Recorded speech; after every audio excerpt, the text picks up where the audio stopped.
Fala meus filhotes, professor Kevin aqui e hoje a gente vai conversar um pouquinho sobre tecido muscular, tá? Então o tecido muscular, ele é um tecido muito importante do corpo, porque ele é um tecido ligado à movimentação. Então toda a movimentação do teu corpo, seja movimentação de fluido, seja movimentação do teu próprio corpo, seja movimentação de alimento, ele todo é relacionado ao nosso tecido muscular. Então, de fato, é um tecido de uma importância muito grande para a tua fisiologia e é um tecido que acaba muitas vezes caindo nas provinhas também. Então, é legal saber, porque realmente, às vezes, o cara vai te cobrar a fisiologia de contração, tipo de tecido. Então, a gente precisa saber diferenciar essas coisas, beleza?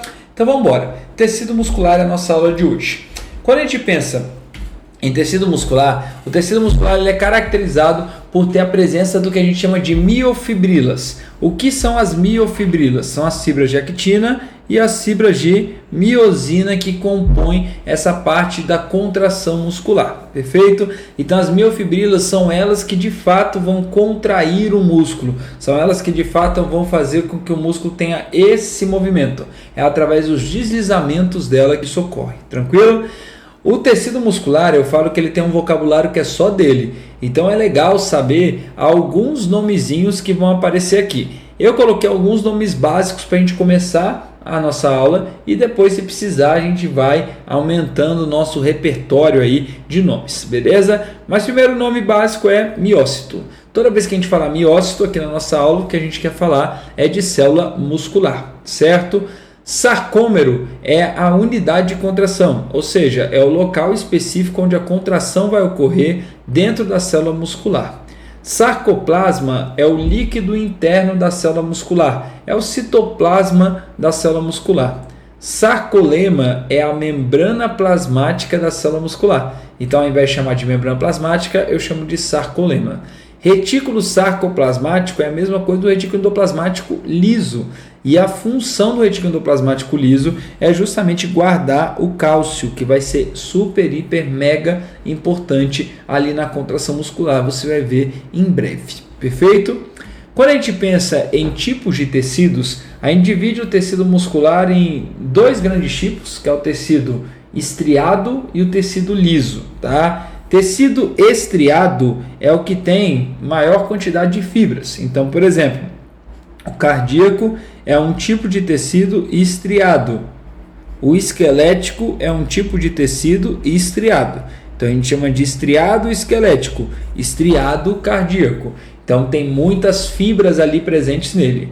O tecido liso já é um tecido que tem menos fibras presentes nele, beleza? E por essa razão que a gente chama de liso, tá? Cada um tem uma característica diferente, então é importante saber as características de presença de núcleo, de fusão de células e de contração, tá? Os músculos que são esqueléticos, eles são músculos que vão formar de fato a carne do corpo. Então o que significa isso? É a musculatura que você tem toda ao redor do teu osso e a musculatura que está ligado com o movimento corporal por completo. Então normalmente quando a gente olha, por exemplo, um boi, a carne bovina que a gente está comendo é justamente um músculo estriado esquelético, certo? Ele serve para tracionar os ossos ali, para fazer justamente os movimentos ali presentes, certo? Esses carinhas, eles acabam tendo muitas vezes células que são multinucleadas, beleza? Então células que têm mais de um núcleo, são células que estão fundidas uma na outra, tranquilo? E a contração dele é uma contração rápida, uma contração forte e uma contração voluntária. Você que controla o músculo estriado esquelético. E digo mais, é o único músculo que você controla. Então, o único músculo voluntário é estriado esquelético.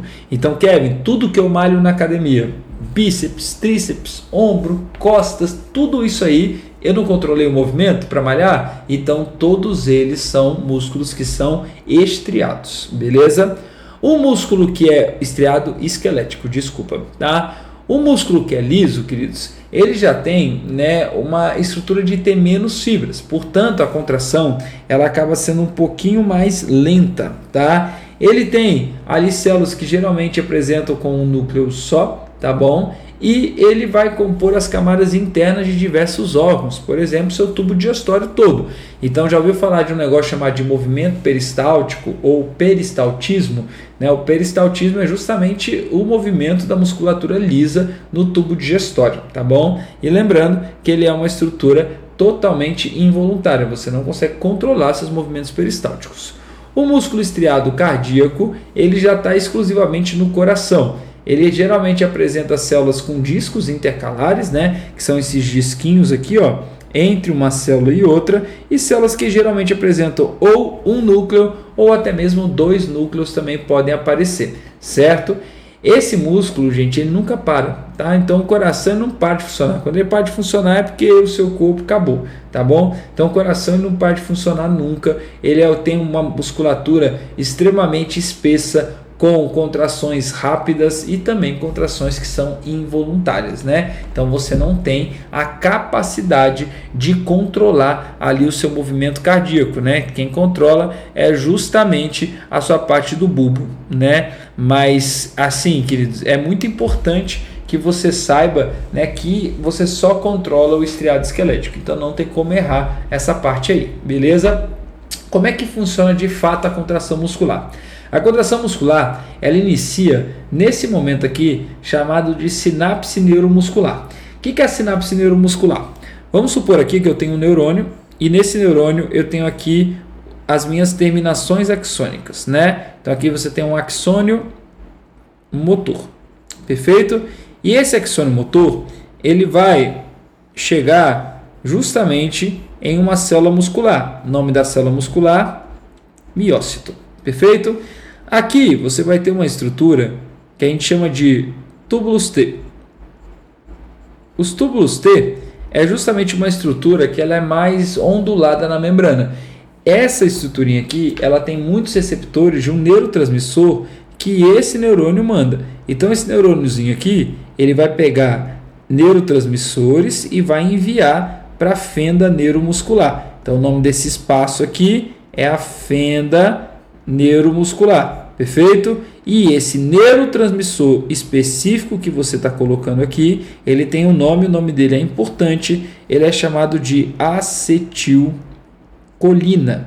E a acetilcolina é quem vai dar o start na contração muscular, é ele que vai iniciar essa contração. A acetilcolina ela interage com os túbulos T, e isso muda o potencial da membrana. O sódio começa a entrar e eu começo a ter um potencial de ação na membrana da célula muscular. Esse potencial de ação faz com que o retículo sarcoplasmático, que é esse cara aqui, ó, retículo sarcoplasmático, que é o cara que está reservando cálcio aqui no músculo, faz com que ele abra os canais de cálcio. Com isso, o cálcio ele sai do retículo sarcoplasmático e o cálcio vai para o sarcoplasma, tá? Kevin, para que ele vai para o sarcoplasma? Porque lá no sarcoplasma eu vou ter uma estrutura chamada de sarcômero. Então vou desenhar aqui um sarcômero feião, depois eu mostro bonito. Pode ser? Então aqui, ó, essa estruturinha aqui, ó, feiona que eu estou desenhando aqui. Que no tablet aqui é difícil mais desenhar essas coisas, né? Diferente do quadro. Mas vamos lá. Aqui essa estrutura a gente chama de sarcômero. Esse sarcômero aqui, ele está relaxado, ou seja, o músculo não está contraído. O sarcômero é uma unidade de contração. O que vai acontecer? O cálcio ele vai reagir com esses microfilamentos. Então aqui você tem os microfilamentos, que são compostos de actina, principal componente, e outras duas estruturas que, assim, essa aqui menos cai, viu, gente? Então você não precisa ficar viajando, que você tem que decorar tudo não, tá? Mas tem duas estruturas chamadas de troponina e tropomiosina. Perfeito?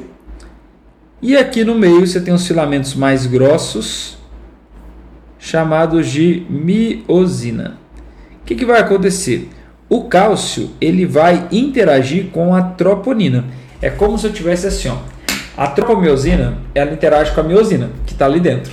Mas no meio das duas, você tem a troponina, certo? Então, como se fosse assim, ó, miosina está aqui, tropomiosina está aqui. Elas querem interagir, mas no meio das duas tem minha cabeça. Não interage. Por quê? Porque minha cabeça está no meio. Então, elas querem interagir, mas minha cabeça está no meio. O que o cálcio vai fazer? Quando o cálcio ele age sobre o sarcômero e ele age sobre os microfilamentos, ele, junto com ATP, com energia, ele vai pegar a troponina, que era a minha cabeça no meu exemplo, e ele vai tirar a troponina da frente. Quando ele tira a troponina da frente, a tropomiosina e a miosina, elas conseguem interagir entre si. E isso faz com que o sarcômero ele comece a deslizar.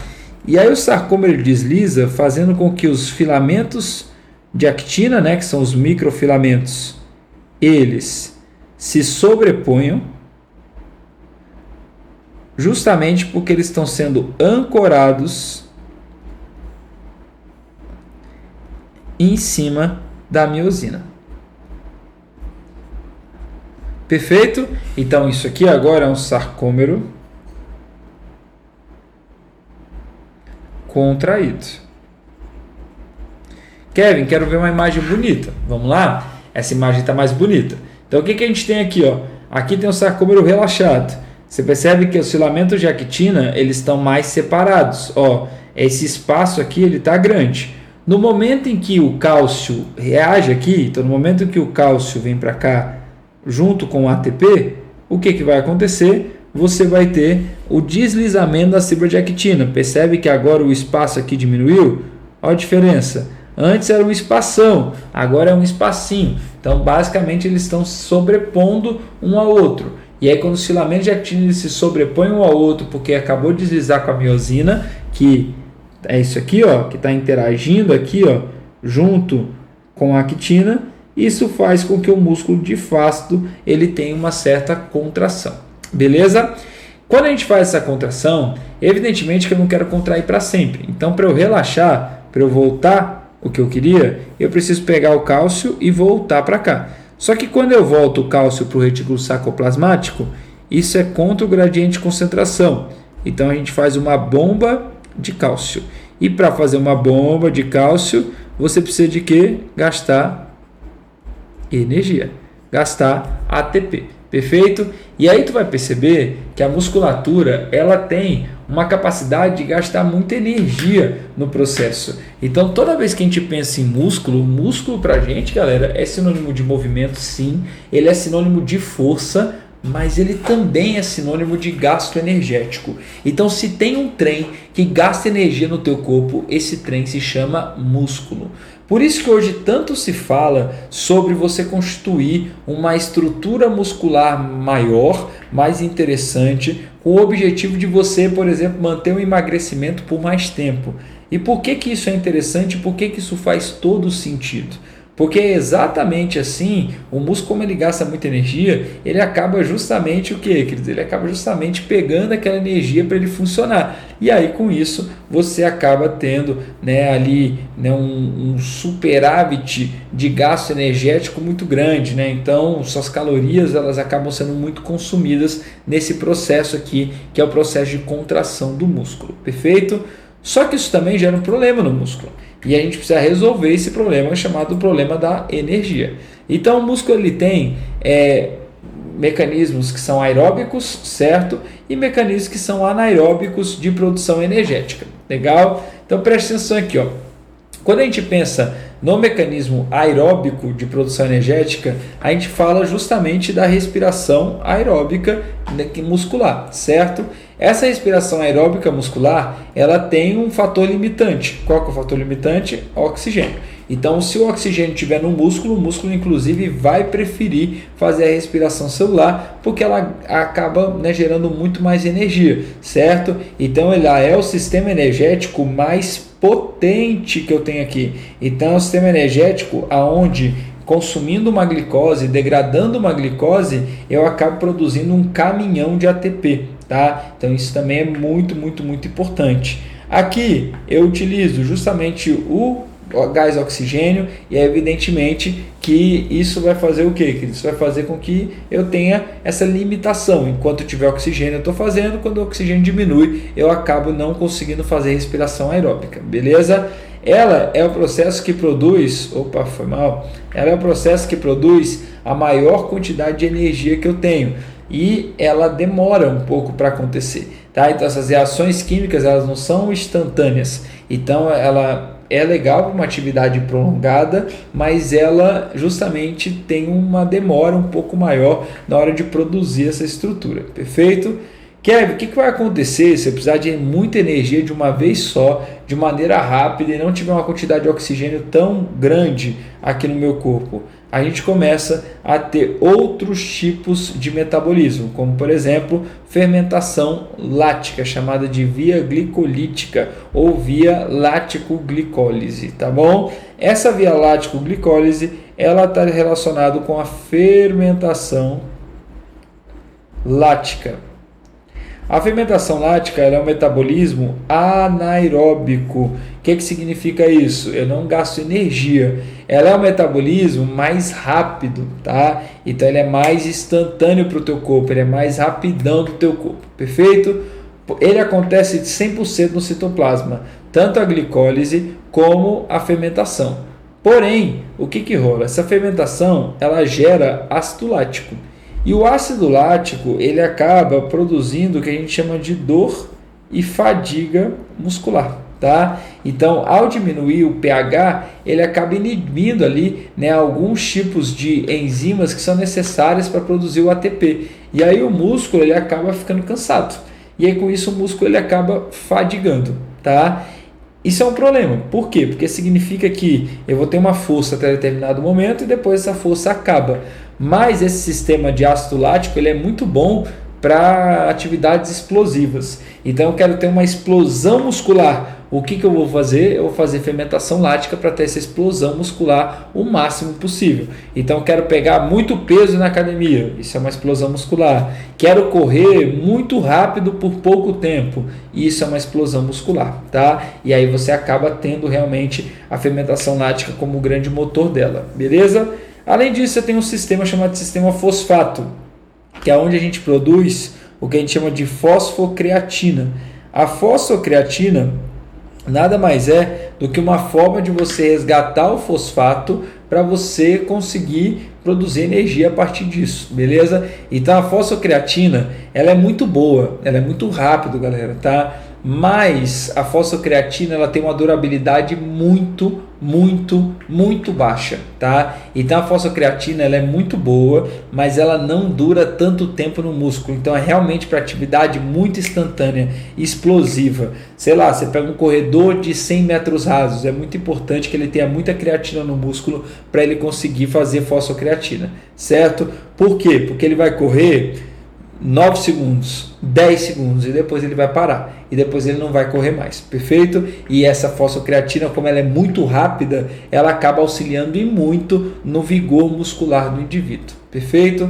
Aquela dor que a gente sente de academia, aquela dor que a gente sente de esforço muscular, ela é uma dor relacionada ao acúmulo do ácido lático da fermentação lática, tá bom? Então não tem nada a ver com a creatina, tem a ver com a fermentação lática ali, com a musculatura, né, que acabou gerando esse ácido em larga escala, perfeito? E por que isso é importante, Kevin? Porque a gente acaba no músculo classificando as fibras que são claras ou as fibras que são escuras, perfeito? Fibras claras também pode ser chamadas de fibras do tipo 2, tá bom? As fibras claras, elas são chamadas dessa forma porque elas têm uma alta capacidade de fazer metabolismo anaeróbico, ou seja, metabolismo sem oxigênio. Portanto, elas têm pouquíssima quantidade de mioglobina, que é a proteína que transporta gás oxigênio dentro do músculo.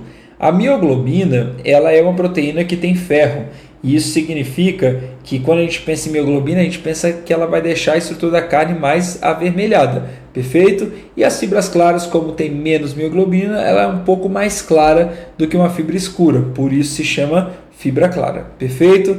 Esse carinha ele tem uma contração que costuma ser muito forte e muito curta. Então ela está muito relacionada à força instantânea. Então, por exemplo, quando a gente pensa em musculatura do braço, musculatura da perna, ela geralmente tem muita fibra clara. Então o seu braço, a perna, ele tem uma força de explosão muscular muito grande por conta desse crescimento, desse tanto legal de fibra clara que eu tenho.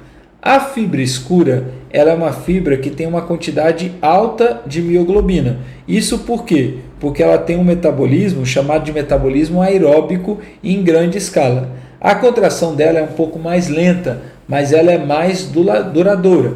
Então, ali já é um esforço mais prolongado, um esforço de resistência, certo? Então, um exemplo claro, queridos, a musculatura que está na tua coluna vertebral, ela é uma musculatura que toda hora está contraída, porque você está ali de pé e ela está ali segurando a tua coluna, está segurando o teu corpo, perfeito?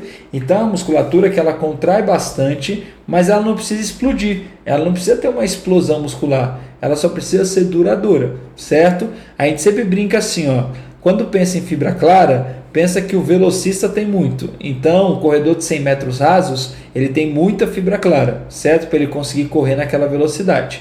Quando se pensa em fibra escura, você pensa no maratonista. Então, o maratonista ele tem que ter muita fibra escura para ele conseguir correr por tanto tempo igual o cara corre. Beleza? Queridinhos, por hoje é isso. O tecido muscular, ele é um tecido que ele é longo, ele é um tecido que tem muita coisa para falar, mas é interessante que você, de fato, consiga aprender esses conceitozinhos básicos aí. Beleza? Um beijo, um queijo para você e até a nossa próxima aula. Tchau, tchau!